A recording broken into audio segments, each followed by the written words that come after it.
नमस्ते, प्रणाम। मैं सिंगल लक्ष्मी कुशवाहा। तो कैसे हैं आप सभी? मुझे आशा नहीं पूरा विश्वास है आप सभी बहुत अच्छे होंगे।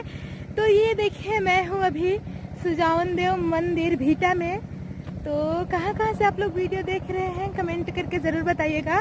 और ये देखिए, उधर काम चालू है, मैं जा नहीं पा रही हूँ फिलहाल। बहुत लोग जा रहे हैं और काफ़ी धूप भी लग रहा है यहाँ पे। वो देखिए, दिख रहे हैं कितना प्यारा लग रहा है। ये भोलेनाथ का मंदिर है, सुजावन देव मंदिर। और इधर काम चल रहा है, आप सब देख सकते हैं, मंदिर बन रहा है। तो यहाँ का नज़ारा कैसा लगा आप सबको कमेंट में बताइएगा। और फिर फिलहाल आप सबके लिए एक प्यारा सा गाना हो जाए।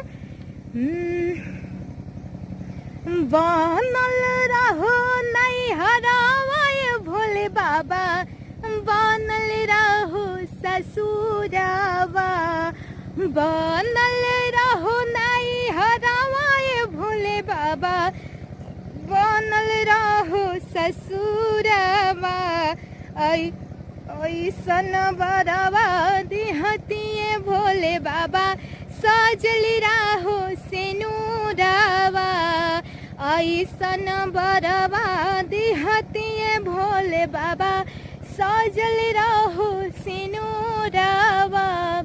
नैहर में मांगी भाई रे भतीजवा, आ ससुरा में छोटका देवारावा। नैहर में मांगी भाई रे भतीजवा, ससुरा में लहुरा देवारावा। ऐसन बरवा देहतिए भोले बाबा, सजल रहो सिनुरावा।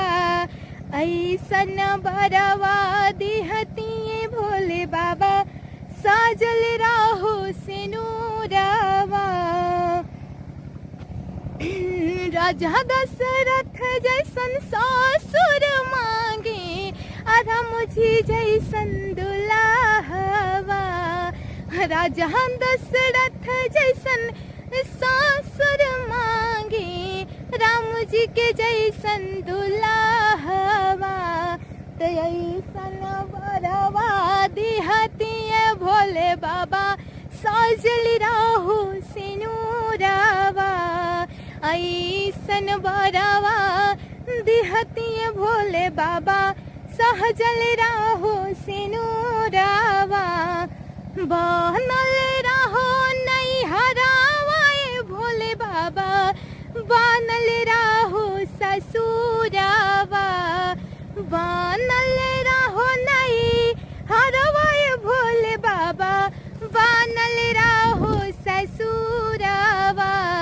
तैसन बरवा दिहतिए भोले बाबा, सजल रहो सिनुरावा।